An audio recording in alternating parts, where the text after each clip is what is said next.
हम जिस व्यक्ति को चाहते हैं, जिसे प्रेम करते हैं, उसे एक भेंट अवश्य देना चाहते हैं। एक ऐसी भेंट जो उन्हें बहुत अच्छी लगे, जो श्रेष्ठ हो, अति प्रिय हो, बहुमूल्य हो या कहो मूल्यवान हो। इसलिए हम क्या करते हैं, हम हाट जाते हैं, उनके लिए स्वर्ण आभूषण, रत्न, हीरे, मोती ले आते हैं। परंतु क्या यही सर्वश्रेष्ठ भेंट है? कदापि नहीं। सर्वश्रेष्ठ भेंट है स्वतंत्रता, उसे अपने मन के अनुसार जीने की स्वतंत्रता। यदि आप किसी को स्वतंत्रता नहीं दे पाते तो वो कहीं ना कहीं बंध जाता है, उसका विकास कहीं ना कहीं रुक जाता है। किंतु यदि आपने किसी को स्वतंत्रता दे दी तो आप देखेंगे कि वो समस्त संसार को, इस जीवन को अपनी दृष्टि से देखेगा और समझेगा कि उचित क्या है और अनुचित क्या है, और यही सबसे श्रेष्ठ है।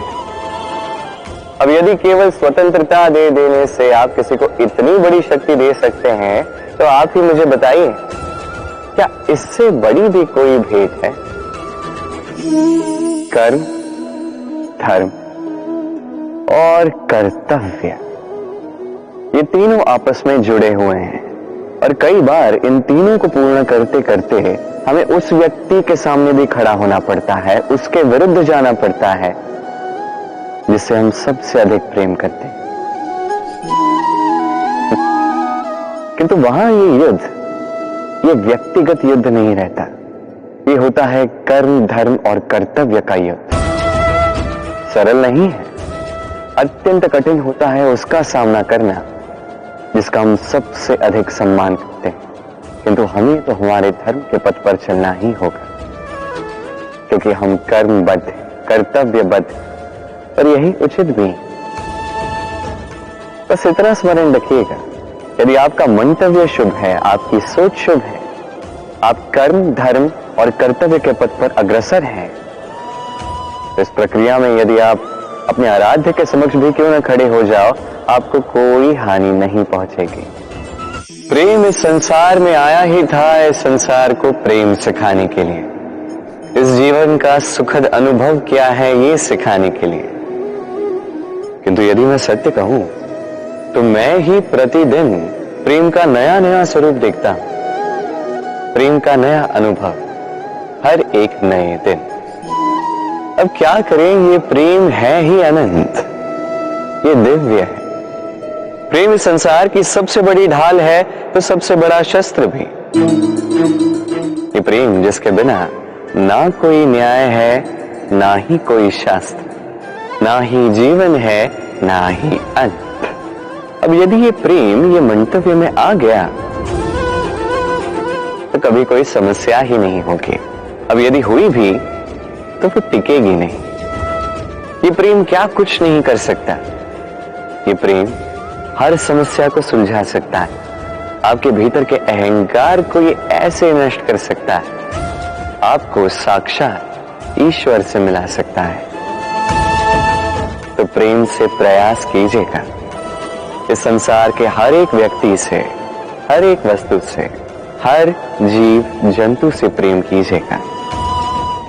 मनुष्य बड़ा ही विचित्र प्राणी है, योजनाएं बनाता है, षड्यंत्र करता है, प्रयास करता है, किसी को पराजित करने का प्रयास करता है, सर्प को रस्सी समझकर हाथ में थामने का प्रयास करता है। किंतु एक बात समझ ही नहीं पाता, समय का ये सर्प ये हाथ में थमता ही नहीं, और जो किया है वो पुनः लौट के आएगा आप ही के समक्ष। देखिए, इससे कोई अंतर नहीं पड़ता कि आप कुम्हार के पुत्र हो या कृष्ण के पुत्र हो। यदि आप अनुचित कर्म करोगे तो आपके साथ भी अनुचित ही होगा, अशुभ कर्म करोगे आपके साथ अशुभ ही होगा।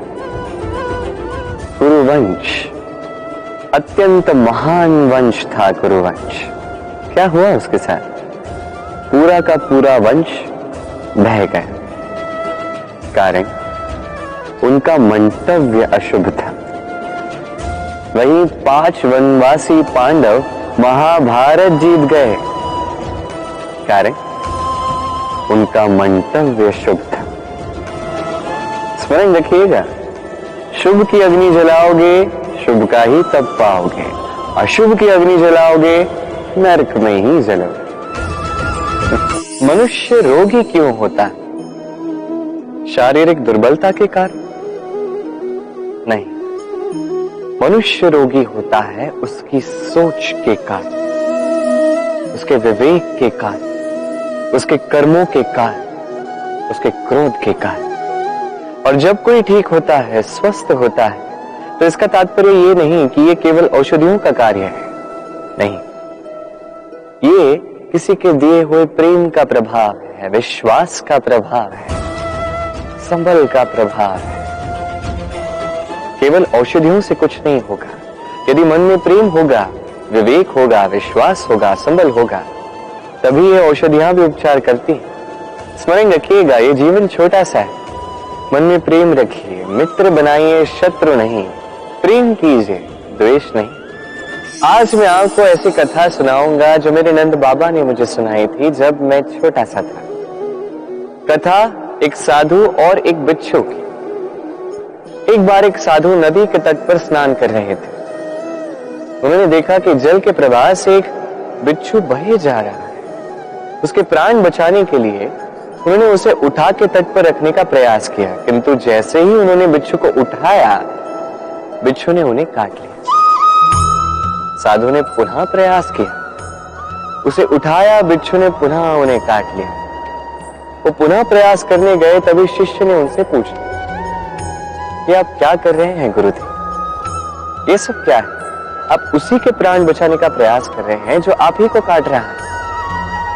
गुरुदेव ने उत्तर दिया कि वो बिच्छू होकर अपना कर्म कर रहा है, अपनी प्रवृत्ति, अपना व्यवहार बदल नहीं रहा, तो मैं साधु होकर क्यों बदलूं? इसका तात्पर्य सरल है।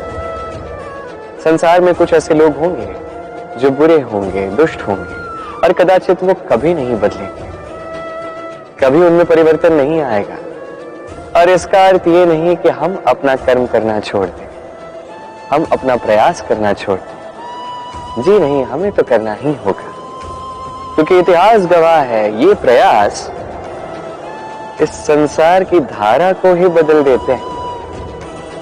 तो आप भी आइए और मेरे साथ प्रेम से कहिएगा, राधे राधे।